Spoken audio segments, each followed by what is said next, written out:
नमस्कार, निकोबार टाइम्स में आपका स्वागत है।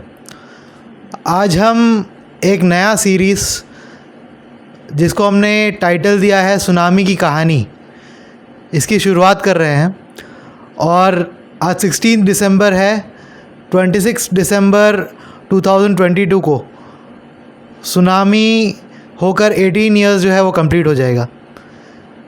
और सुनामी के जितने भी स्टोरीज़ हैं अंडमान निकोबार आइलैंड से, वो टोटली अनडॉक्यूमेंटेड है।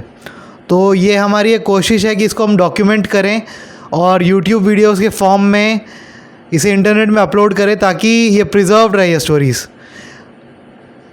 2004 का इंडियन ओशन सुनामी एक बहुत ही ख़तरनाक डिज़ास्टर था जिसके वजह से कई हज़ार लोगों की जान गई, काफ़ी लोगों को डिस्प्लेस होना पड़ा, काफ़ी लोग जो है एक जगह से दूसरी जगह माइग्रेट कर गए क्योंकि उन्होंने समझा कि अब जो है जो आइलैंड में वो रह रहे हैं वो रहने लायक नहीं है।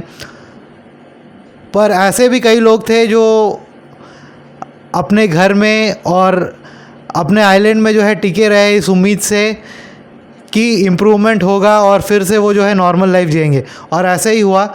लाइफ कुछ दिनों बाद जो है नॉर्मल ट्रैक में आ गया, लोगों ने अपना लाइफ जीना शुरू किया। तो आज की कहानी हम सुनेंगे कैप्टन वीआरएन शेट्टी जी से, जो कि मेरे ग्रैंडफादर भी हैं। हमने सोचा कि अपने ही घर से इस सीरीज़ की स्टार्ट करें ताकि आप लोगों को एक अच्छा ओवरव्यू मिले कि सुनामी में किस तरह से लोगों को तकलीफ़ उठाना पड़ा, किस तरह का उनको सफरिंग झेलना पड़ा। और सुनामी के बाद जो इतने साल अभी हो गए हैं, अब तक ये मेमोरीज़ लोगों के मन में इसीलिए ताज़ा है क्योंकि सुनामी एक once in a lifetime disaster था जो उन्होंने देखा। तो अभी हम बात करते हैं कैप्टन वीआरएन शेट्टी जी से और उनसे जानते हैं कि उनकी कहानी क्या थी सुनामी को लेकर।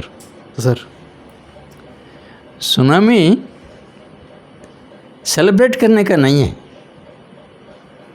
ये डिज़ास्टर है हम लोगों ने जो फेस किया है। यहाँ हम आए अंडर रिहेबिलिटेशन। मेरा छोटा भाई था केएन सेठी, वो एजुकेशन डिपार्टमेंट में आर्मी में हवलदार था, वो पहले इधर आया और बाद में 79 में मैं आया इधर विथ फैमिली। और हम लोगों को लैंड दिया गया है और पूरा फैसिलिटीज़ दिया गया है और ऊपर बढ़ने के लिए जिसको इंटरेस्ट है ज़मीन के ऊपर, ऐसा लोगों को सेलेक्ट किया है। तो हम लोग एट अबाउट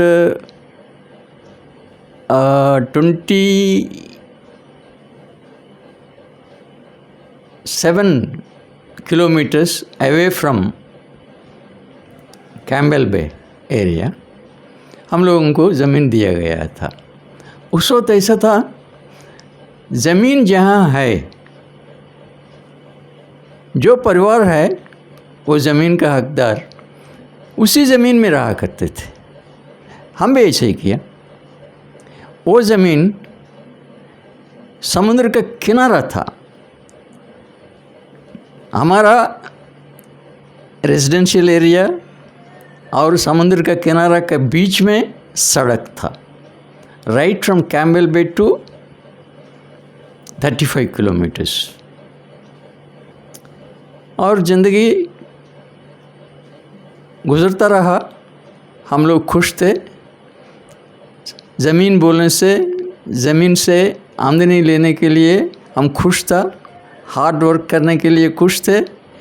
मेरा परिवार भी खुश था उधर, हम लोग अपना घर भी उधर ही बना लिया। हमारा बीच में नज़दीक सड़क तो थी और उसका बाद में करीब करीब 50-60 मीटर विड्थ में जंगल थी। फिर बाद में समुद्र का किनारा आ जाता है। ऐसा हम लोग गुज़रते रहे वक्त। और जो कुछ हम लोग खुश रहने के लिए, ज़िंदगी बसर करने के लिए अरेंजमेंट्स करते रहे। एक वक्त ऐसा आया, ज़मीन पूरा कांपने लगा। वो थी 2004 में दिसंबर 26 अर्ली मॉर्निंग। हम लोगों को जो है डबल स्टोरी बिल्डिंग था, हम जल्दी जल्दी भाग के आया नीचे और उनके साथ, मेरा मिसेस के साथ मिसेस को पकड़ के नीचे उधर ही बैठ गया। हिल नहीं सकता, खड़ा नहीं हो सकता। हम सड़क की तरफ देखा, एक लड़का बाजू वाला घर से साइकिल में जा रहा था। वो साइकिल आगे कभी आगे जाता दिखाई देता है, कभी पीछे जाता दिखाई देता है। इस माफिक सिचुएशन में हो गया। इट मीन्स वो प्लैंक्स जो है नीचे का बाद में मालूम हुआ वो हिल रहे थे। किस डायरेक्शन में ये साइकिल जा रहा था, आगे पीछे हो रहा था बाय ट्रेमर्स। अच्छा, इसके बाद क्या हुआ, ऑल ऑफ ए सडन हमारा बाजू का घर से राजन सिंह और प्रहलाद, ये बनी सिंह के परिवार का ये 2 बच्चे भागते आए हमारे पास। हम लोग तो ऐसे ही नीचे बैठे थे। बोला, अंकल हम लोगों ने देखा है बड़ा ऊंचा ये जो है ना वेव्स, बहुत ही ऊंचा वेव्स हम लोगों को दिखाई पड़ा दूर से। वो जंगल का बीच में जो रिसेसेस होते हैं उधर से हम लोगों ने उसको देखा। हम लोग सेफ प्लेस में चले जाना चाहिए अभी से। फिर क्या हुआ, वो तो अपना परिवार को छोड़ के पूरा ये दोनों बच्चे हमारा साथ, हमारा वेलफेयर देखने के लिए हम लोगों के पास आया। वो वक्त कैसा होगा देख, हम लोग इमेजिन भी नहीं कर सकता है। उतना खुदगर्जी कुछ भी नहीं था उनके अंदर। दूसरे को मदद करने के लिए भाग के आया है, मुझे और मेरा मिसेस को बचाने के लिए। और प्रहलाद बोला, मैं आंटी को ले जाता हूँ। पीछे एक पहाड़ थी, फिर वो पहाड़ के पास ले जाने लगा। तब तक ये पानी जो है, समुद्र का पानी आ भी गया। वो जब आधा रास्ता में पहुंचा तो पानी उन लोगों को घेर लिया।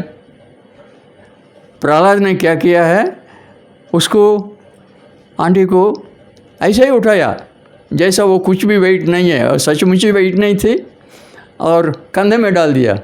भागा सेफ्टी के लिए। कैसा भी दोनों सेफ जगह जो पहाड़ का इसमें पहुंच गया, सेफ्टी में पहुंच गया। उस वक्त मैं और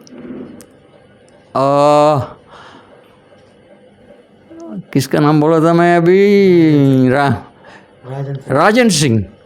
हाँ, हमारा थोड़ा यादगारी इधर उधर हो जाता है, माफ़ कीजिए।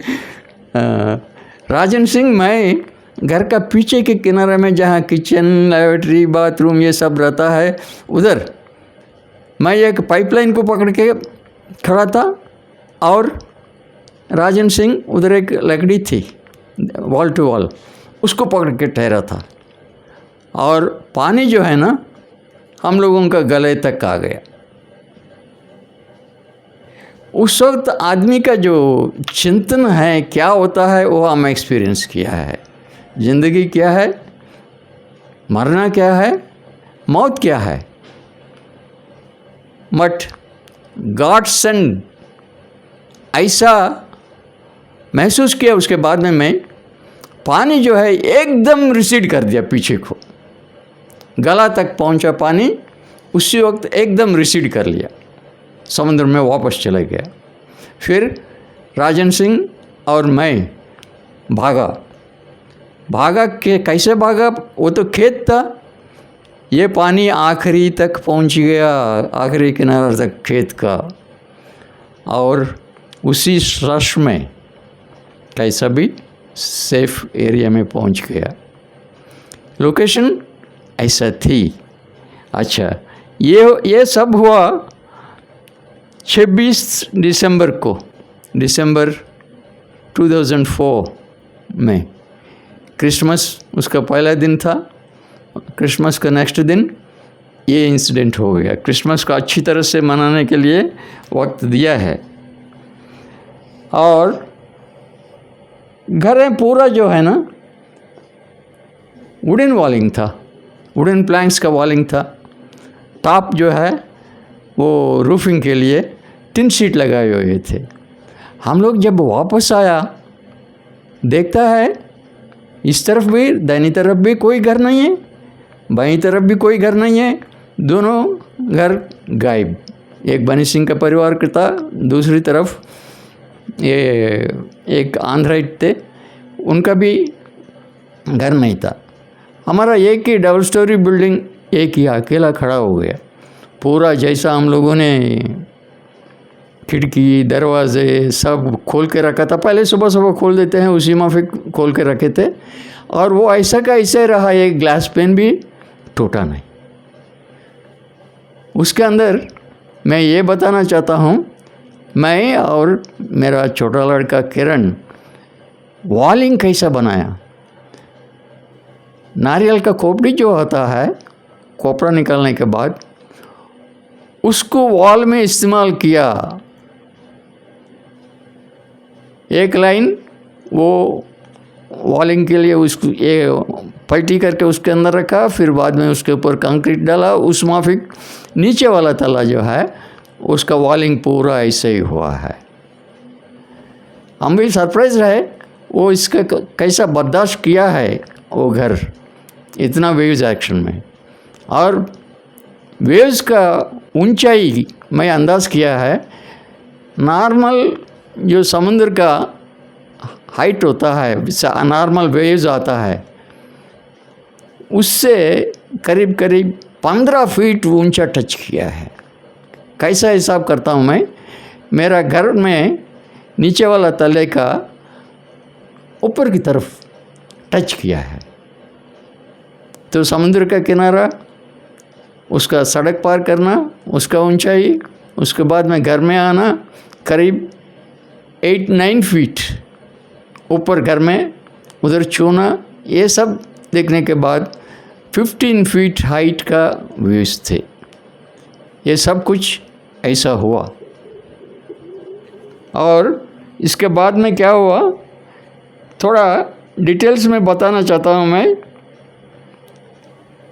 सड़क जो है हम लोगों के सामने जो थी वो 35 किलोमीटर तक कैम्बेल बे से along the contour of the sea shore ऐसे ही चला है, टेढ़ा मेढ़ा चला है। सड़क भी टेढ़ा मेढ़ा ऐसे ही चला था। और फॉरेस्ट ट्रीज जो है इन बिटवीन रोड और सी शोर के बीच में वो जंगल बन के उधर ठहरा था। हर चीज़ जंगली था।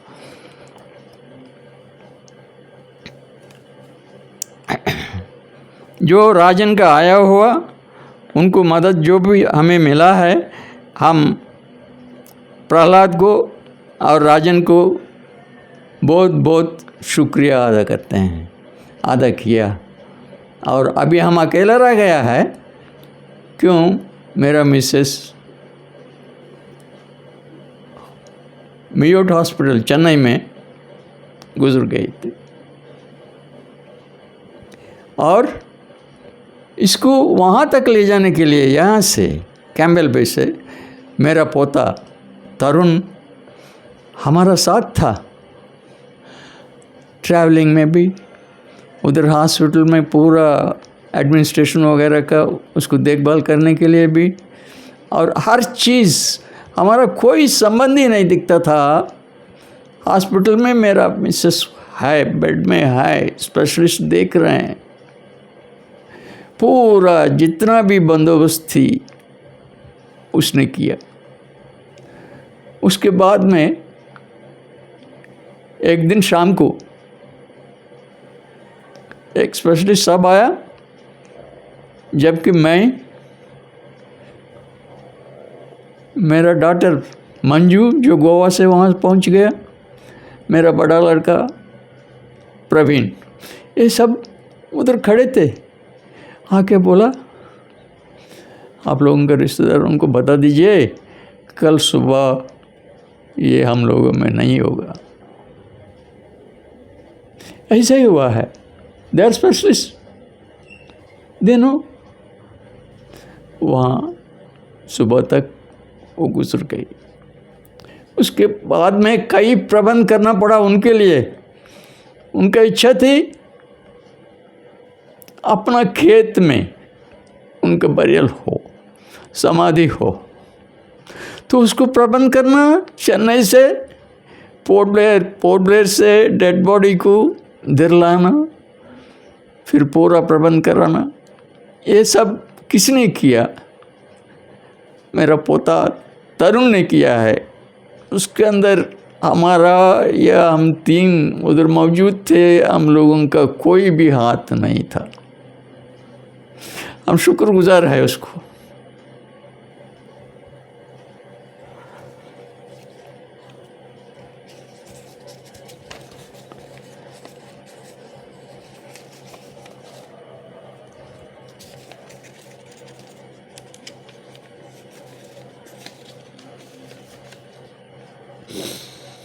फिर उस वक्त एवैक्यूएशन कैसा हुआ?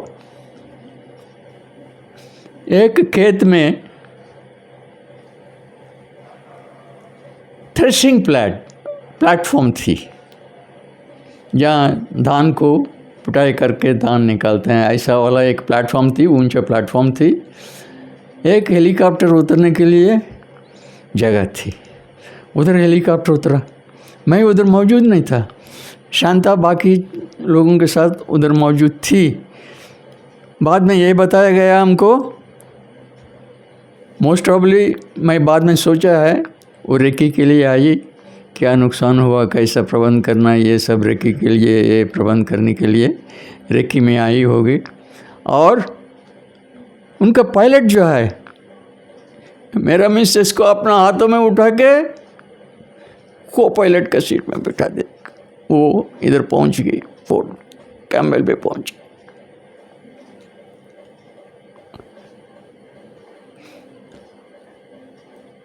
एक नोबल लेडी थी।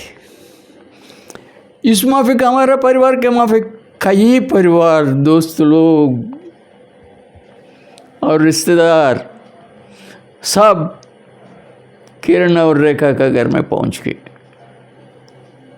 उस वक्त सबके लिए वो अन्नदाता थी, अन्नलक्ष्मी थी। इतना आदमी को देखभाल कर पाई।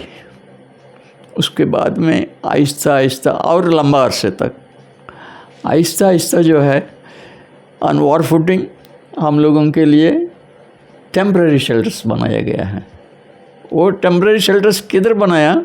अभी का प्राइमरी हेल्थ सेंटर है उसका नज़दीक एक तरफ बना दिया, लंबा एक बैरक की तरफ, छोटा छोटा क्यूबिकल्स एक एक परिवार के लिए, मगर उधर पानी भी थी, करंट भी था और मुफ्त में खाना भी देते थे।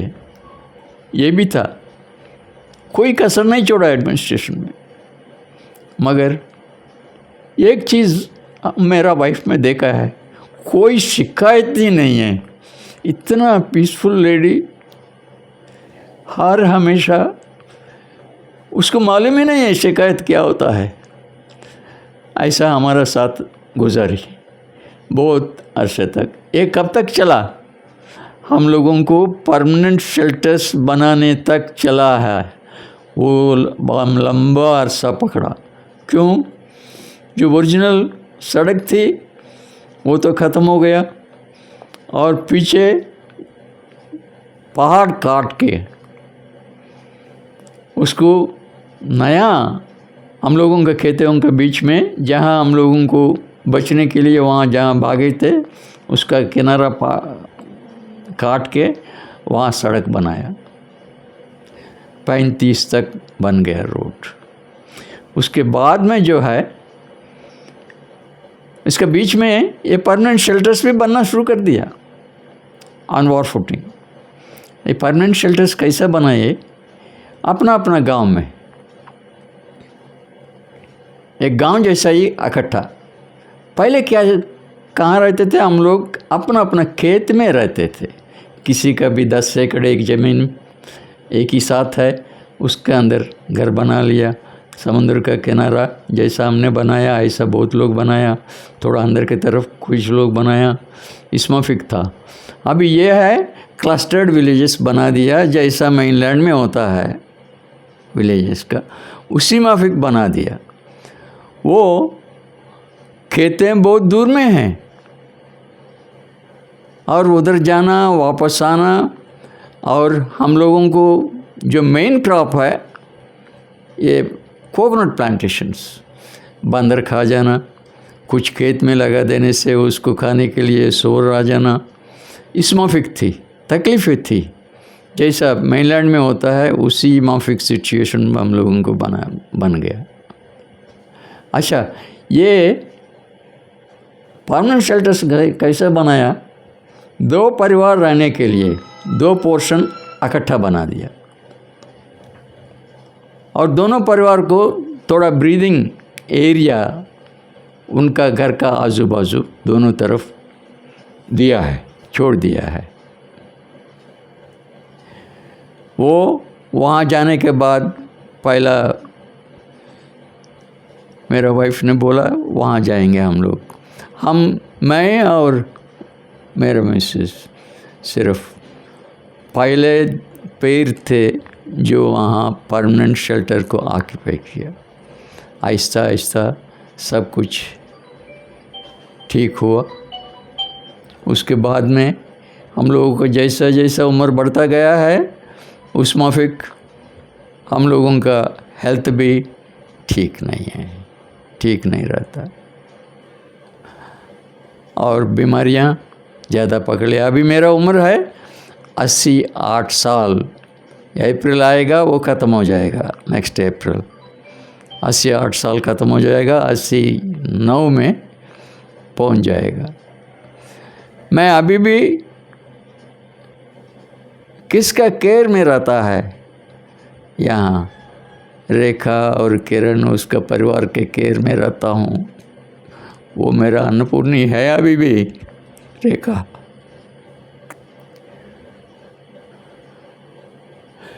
मुसीबत में जब है जो सहारा देता है उनका दिल बहुत बड़ा होना चाहिए। क्या आपदा हमारे ऊपर आई है, ये छोड़, निकल जाने दो ना इस दृष्टि से। ऐसा ही होता है। मेरे पास कुछ ज़मीन थी, 9 एकड़ तीनों बच्चों को बराबर दे दिया। चौथा बच्ची भी थी, मेरा इजाज़त के बगैर मेरा दूरी से शादी कर लिया और हमारा ये परिवार से करवाए हैं।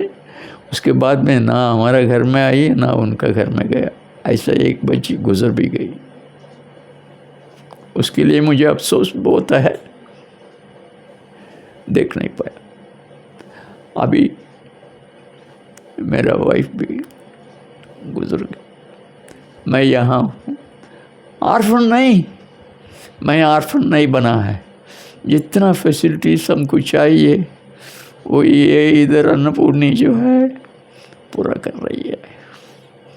हम शुक्रगुजार है ये सबको, बहुत बहुत शुक्रिया, बहुत बहुत शुक्रिया ये परिवार को, इनका बच्चों को। ये सब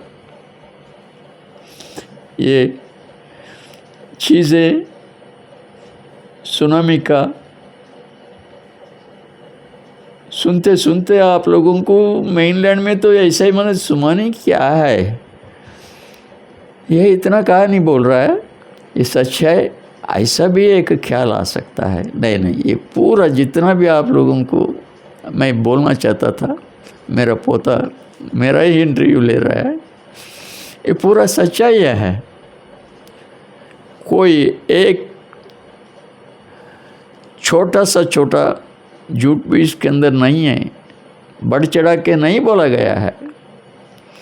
आई एम थैंकफुल मेरे पोता को पूरा पूरा पूरा बंदोबस्त उसी ने किया, पूरा परिवार। मेरे वाइफ का इधर से ले जाना, हॉस्पिटल में रहते वक्त भी, उनको वापस लाते वक्त भी कितना एडमिनिस्ट्रेटिव अरेंजमेंट्स होता है, वो सब उसी ने किया है। I am thankful to you, I am very much thankful to you Tarun. Thanks a lot.